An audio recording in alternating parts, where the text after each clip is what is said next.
In my fear, I believed a lie all those years.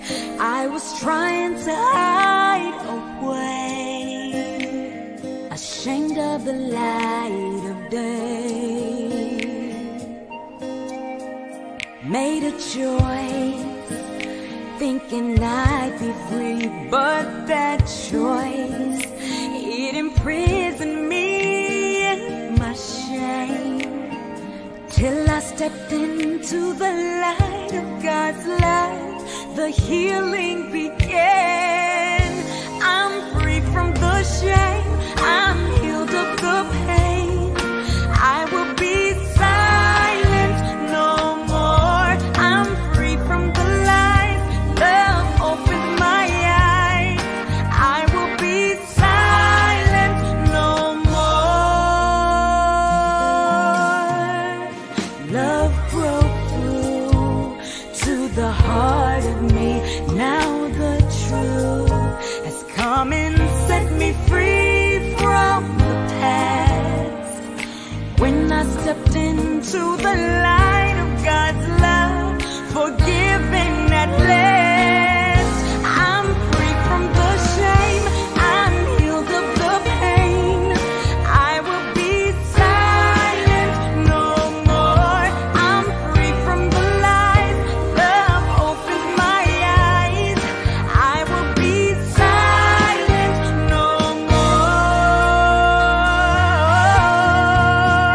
There is power in my story, freedom from this night. There is healing and forgiveness if we step into the light. I'm free from the shame, I'm healed of the pain. I will be silent no more. I'm free from the lies, love opens my eyes. I will be silent no more. I'm free from the shame, I'm healed of the pain. I will be silent no more. I'm free from the lies, love opens my eyes. I will be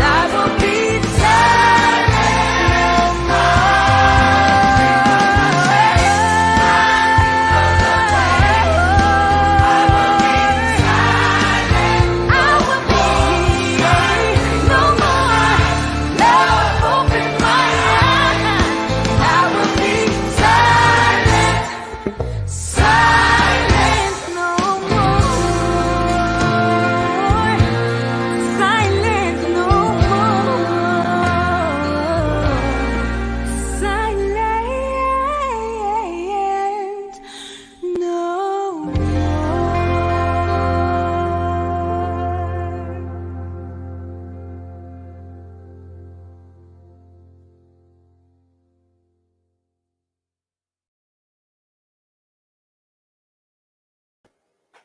Hello, I'm Janet Marana, the Executive Director of Priests for Life. Welcome to Just Ask Janet. Well, today's program, we are going to talk about abortion, but from a woman's point of view. And joining me on this program is going to be a very, very good friend of mine. Her name is Deborah Tilden, and she is our regional coordinator for the Silent No More Awareness Campaign. You just saw our music video. That song was written by Jamie Lee Collins. She was a evangelical singer, very famous in the 80s and 90s. And she was so inspired about the testimonies of these women. She wrote that song just for us. And then, of course, some of my video experts here at Priests for Life, they put some pictures to make it into a music video. So I hope that kind of got you inspired of why these women are silent and more, because they're freed from that pain of abortion. But right now, I just want to give you a little background about my dear friend Deborah. Besides being the regional coordinator for the Silent No More Awareness Campaign out in Oregon, she's also a keynote speaker, author, advocate, life coach, and citizen lobbyist. She also founded a group called SMART. SMART are the initials, which stands for Science Matters in Abortion-Related Trauma. She launched that back in the spring of 2016. She's been to Washington, D.C. as a city lobbyist 9 times since 2016, and is currently working on a House and Senate resolution. And of course, she shared her personal testimony in Oregon, in the state capitol, on the in front of the Supreme Court with Silent No More, and also out on the West Coast for the Walk for Life. So, Deb, welcome to our program. Hey, Janet, great to be with you. Thanks for having me. You are a powerhouse. I have to say that, a powerhouse. You have been, since the moment you stepped into the campaign, like you've been a real out there. You're the kind of regional coordinator. I always pray, please send us more of these ladies who want to dip their fingers in a lot of pies all at the same time. And what I'd like you to do is just briefly, in a snapshot, tell briefly your story of how abortion affected your life, because that's really through that, and your healing is your driving force to do what you're doing. So to give them a quick snapshot. Okay. Well, it's funny. Little did I know that my abortion almost 41 years ago would be affecting me, would bring me here today. I was 18 years old, engaged to be married to my fiance, and we discovered that I was pregnant from a clandestine weekend. He was actually up in Alaska on a king crabber. We had a weekend in Seattle where we were coming back to work on the ship. And a few weeks later, after he had gone, I came back home to Oregon and found out I was pregnant. And we had to cover up the fact that we were having sex, because I had told my parents we were not. They had actually confronted us. And so it's amazing. What a tangled web we weave if at first we attempt to deceive. So, one lie led to another. Found out I was pregnant. I could not, be 6 months pregnant walking down the aisle for a wedding. And just the shame that it would bring my family. Grew up in the church. But it was never a subject that really our family talked about. Pro-life, pro-choice. It really wasn't a subject that was discussed, nor in my church. And I grew up Southern Baptist. And so I immediately really fell into a lot of self-destructive behaviors. Really immediately. He was still, my fiance was still up in Alaska. And then he called me when I found I was pregnant. Had to let him know, and he sent the money. It was $300 back then. That was 1980, and wow. He sent the money then. And my best friend took me. I even had to lie to my parents of the day that I went to the abortion clinic. I told my parents that we were going to the beach. My friend was taking me to the beach.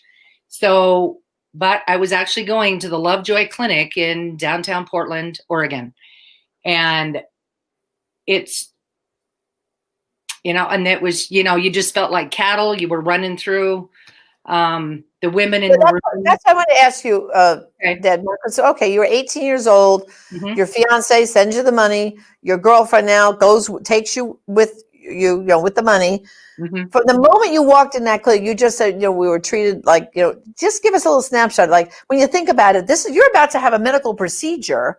Correct. Was there anything about like when you go to your normal doctor? Did any of that happen in this abortion? Well, I never once saw a doctor until the moment he walked in the room to do the abortion. That was the first time, and he was behind a mask, and you were already on the table, right? Correct. Yeah, I never had a consultation at all with a medical professional at all. And it was just really surreal. I think I just had gone numb because I felt I didn't feel like I could go to my parents or my fiance's parents. And it was just something that we had to do. They told me it would be no big deal. Life can get back to normal. And it was really interesting. The room was very dark. The shades were drawn. I mean, it was just, a lot of women, you could tell they didn't want to be there. I didn't want to be there. Just, you couldn't cry. They basically hushed you. And you just had to kind of go through there were some beds laying, but then there were also chairs around the room. I mean, I don't even remember how many were in the room until I got called back. They call you back, they put the laminaria stick, and then later on, and then you're just sitting, waiting and waiting and waiting. until they're ready to call you back. And then you don't go out the front door like you normally do at a doctor's office. You go out the back door. So that tells you. That's strange. Yeah. We didn't go out the front door that we came into. Went out the back door. So how far along in your pregnancy were you when you had your abortion? About 9 weeks. Wow. Yeah. And so immediately following, did you have any pain, any difficulties, like immediately following the abortion? Cramping and just uncomfortable. And they said it would just feel like a bee sting. It was definitely more intense than a bee sting, the procedure. I really didn't have any, what would be called, complications of physically. Yeah. Physically. But I just, went numb. I mean, it really changed our relationship. We got married in March the following year.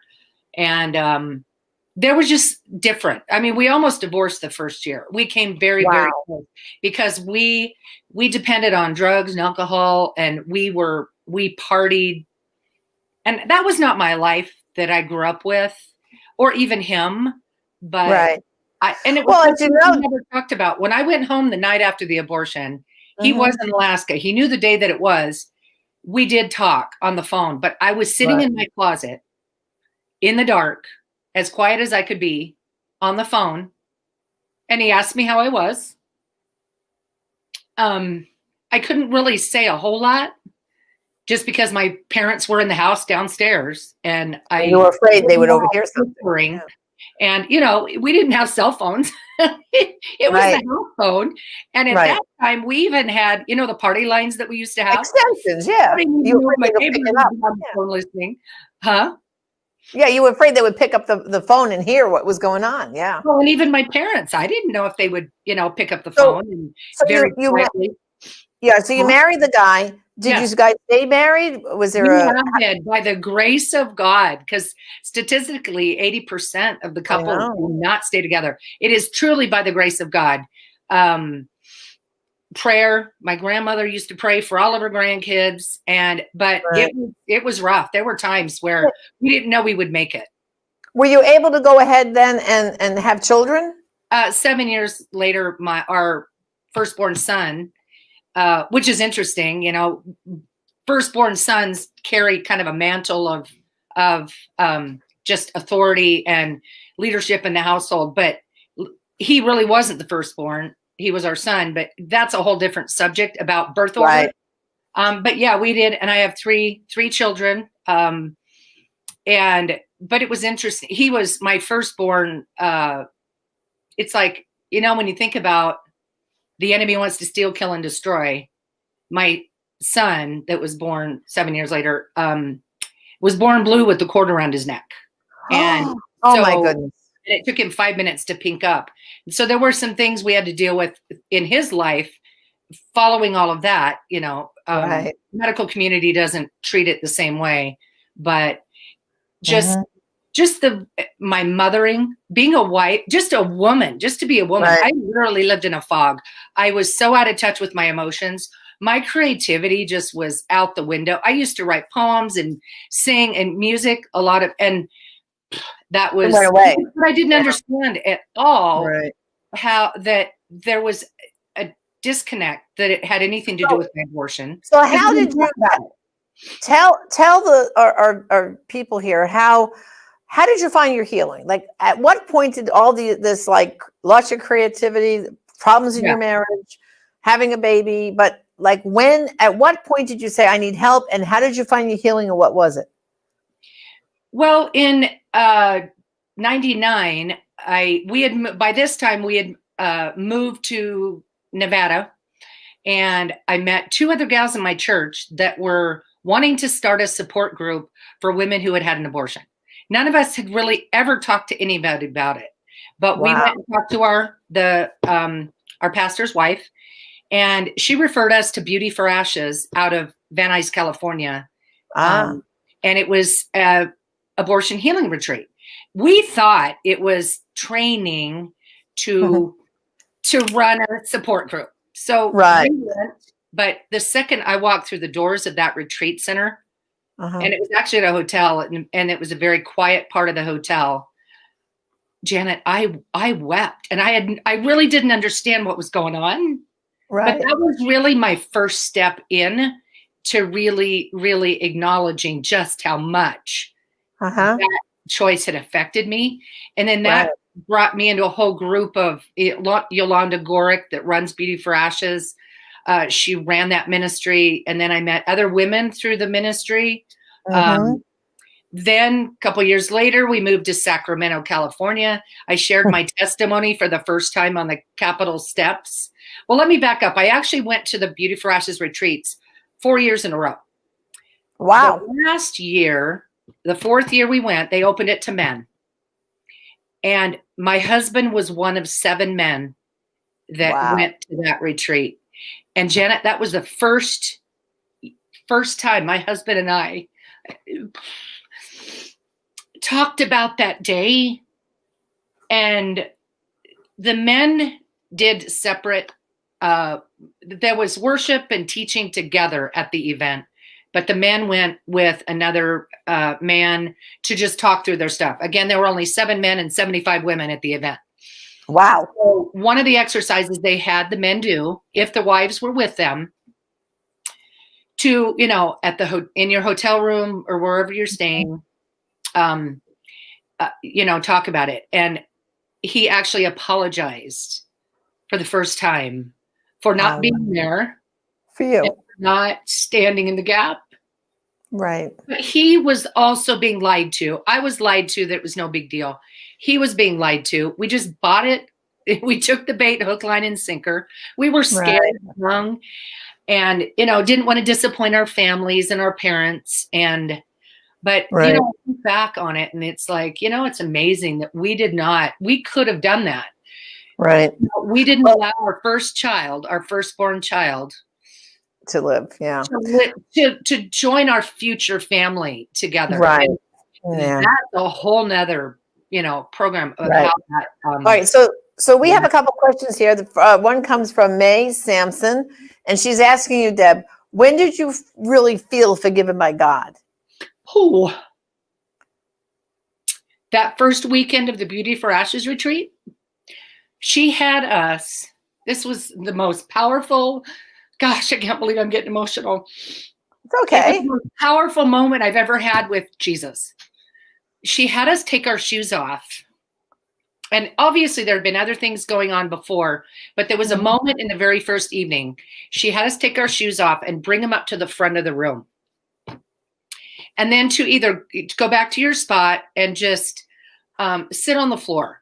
And I actually chose to sit on my knees. And I really don't remember the exercises she was walking us through.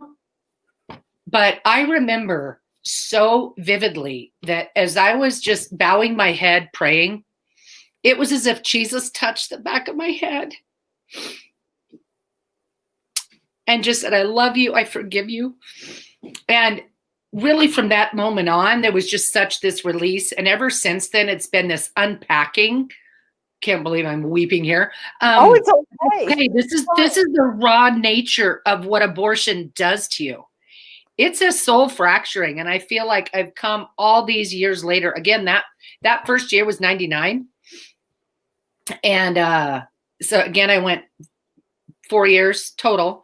And then we moved to Sacramento. And that's when I got involved. I shared my testimony on the Capitol steps of Sacramento. And that's when I met other women that were involved with Silent No More, Karen Strong and Talitha Huff. And I was on the conference calls even there when it was Operation Outcry Silent No More.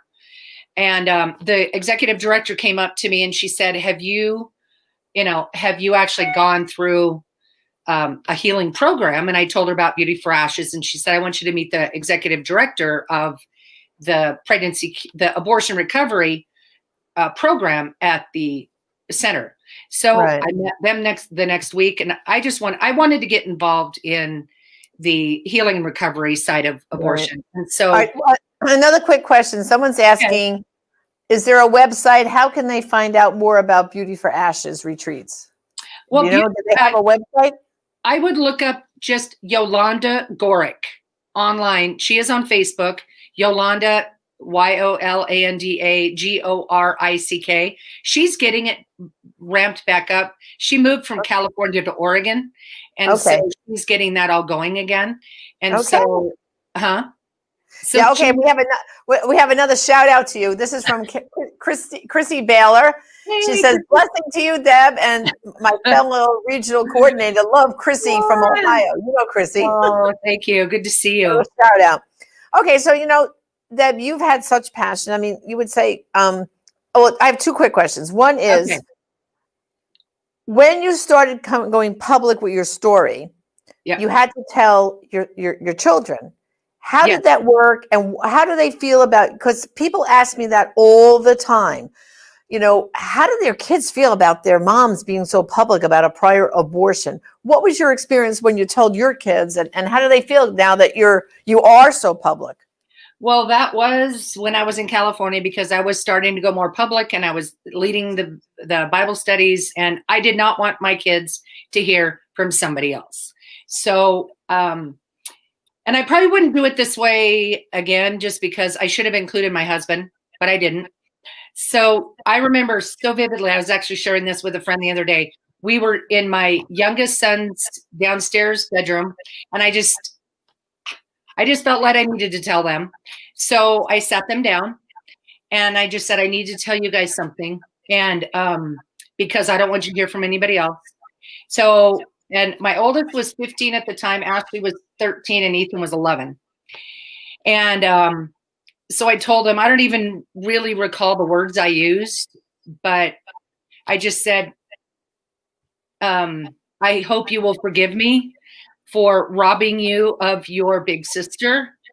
And my oldest son really didn't say a lot. He was angry, though. He was angry. And I just let him, he really didn't, again, he didn't say a lot. My daughter didn't say a lot either, but she said, and this is so profound, she goes, I knew somebody was missing. Wow. And then the next day, we were sitting out by the pool, and she said, we kind of had our feet dangling in the water, and she goes, Mom, can I ask you a question? Would it be okay if I wrote a book, a fiction story of what it would have been like if I had had my big sister? Oh. So, and I'm like, oh, Ashley, my gosh, I would be honored. Thank you for asking me. Thank you. And so we've actually kind of stopped and started this project together over the years, but we're determined that in 2021, we're going to write this book together. So she just share that story. And so we're bringing in some dynamics of that. But the thing that was from my youngest son, Ethan, he said, Mom, if she had been born, would I be here today? Oh my goodness. Yeah. He had like a survivor reaction. Oh my gosh. Yeah. And I said, Ethan, absolutely you would be here. Right. God chose for you to be here, and we chose for you to be here. And sadly, we chose for Guinevere Rose to not be here. That wasn't God. That was us making a horrible decision to end her life so that she's not here today. And so that just kind of, and my kids over the years since then, different things that I've done in Oregon in 2010, my friend Cindy Brunk and I, she's also a regional coordinator in Oregon. We did a 693-mile walk for 36 days around the state of Oregon to all the memorials for the unborn. Oh, and wow. We walked 20 miles a day, lived out of a motorhome. And the day that I was supposed to leave to meet Cindy in Hood River, I just had a practically nervous breakdown because I'm like, what am I doing? What am I doing? So Ethan stood me, by this time he was a senior in high school. He stood me, the way our bedroom was, is there was a step up and I was on the top and he was down on the lower part. He put his hands on my shoulders and just said, Mom, you have to do this for my sister. Oh. That was all I needed. The whole time I was just so on fire to do it. And there was a poem that we read called it was called the Please Say My Name Tour. And we actually have a poem that a mom wrote during the for a memorial service when I was in Sacramento, California, to her daughter. and I can share it with you, that you can share it with the viewers. The Please Say My Name poem. And so that just has been, my kids have been and my husband too, has been my heroes and my support and pushing me out the door when there was a period of time I wanted to run away from all this. It was about a 5-year period because I have a tremendous fear of speaking. So I don't know, Deb, I would never know that. What's that? I said, I would never know you had a fear of speaking. Oh, honey, you don't know how many speakers trainings I've taken in my life. Well, to tell you the funny story, public speaking was also a fear of mine, believe it or not. And I can remember in college, the one class I dreaded, we had to take a speech class. And I used to get like sweats that morning going, it's speech class today. But what I say is, when they say, if you tell God your plans, you make them laugh, because who knew I'll be speaking, you're speaking. But we only have a couple minutes left. In that time, can you just quickly tell everyone about your Science Matters to Abortion-Related Trauma, SMART Women's Health, and if you have a website where they can visit and get some more information? Yeah, we started that in 2016 when, actually fall of 2015 with my friend Esther Ripplinger. You probably know Esther. I know Esther. And when the David Daleiden story broke, and we saw women who had been involved in the healing and recovery for decades, years, were being traumatized again with all of that information coming out. Right. And I had already, Dr. Angela Lanfranchi, I had met her at a medical lecture, so I had the complications book. So I was meeting with my state reps, sharing my story. I had one little brochure, and I was meeting with them. And basically, SMART stands for Science Matters and Abortion-Related Trauma. This book has a compilation of more than 600 worldwide studies of the physical and psychological harm of abortion on women. And so I've just really been trying to get that information out. SmartWomen'sHealthcare.com. It came out of my life coaching practice, LifeVictory.com. And it's just been this, it's only got, like you said, we can make our plans, but the Lord orders our steps. That's right. It's just been an amazing journey that God has called me to. And one of the things is Life Victory came out of the season of when I went through my healing and recovery. It was the word I got from the Lord in the spring of 2003. And then that's when I started pursuing life coach training to do life coaching. And then just over the years, it's just morphed. And then this happened. And I've been going to DC since 2016.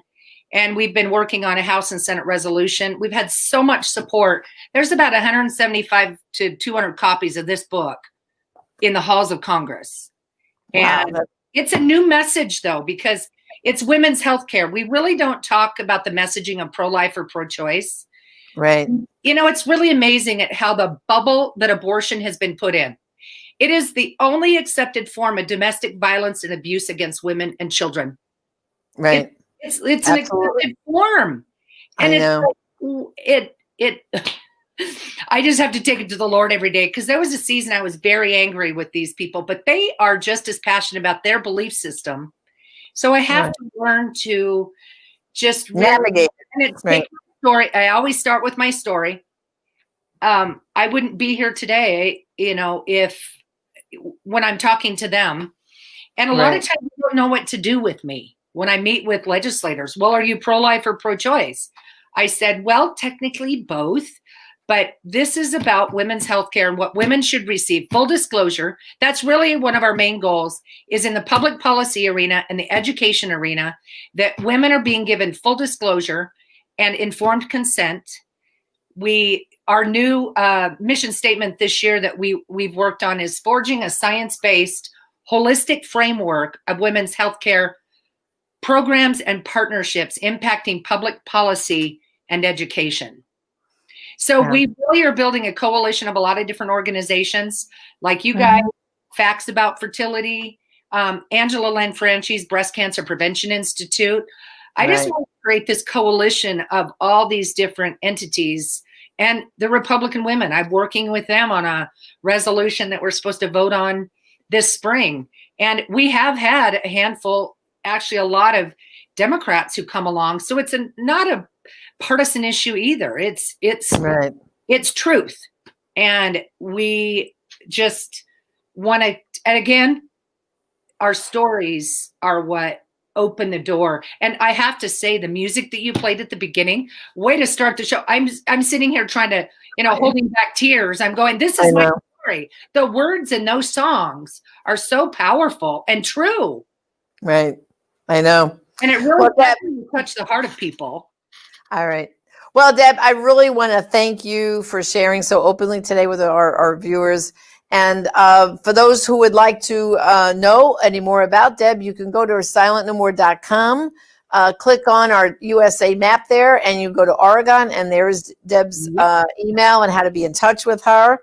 And if you know someone who needs healing, we'd like you to go to abortionforgiveness.com. Just put in your zip code there, and you'll see where the nearest healing program is to your zip code, and spread the word, because the Lord's merciful. The forgiveness is there. You just have to reach out and ask for it. It's always there. And all the women from Silent More, I can tell you, of all these years of being with them, it's so freeing for them when they finally accept that mercy and forgiveness that was always there for them. To now be silent no more. So again, God bless you, Deb. We'll be in touch as always. And brothers and sisters, you heard Deb talk about her son saying he knew someone was missing.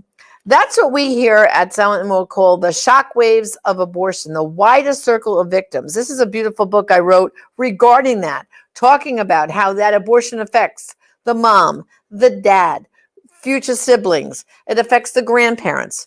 And this book is available at our online store at prolifeproducts.org. Again, Shockwaves, Abortion's Widest Circle of Victims, written by me. And this really helps you delve into the damage abortion does at prolifeproducts.org. Well, thank you for joining us today. Until next time, this is Janet Marana of Just Ask Janet. God bless.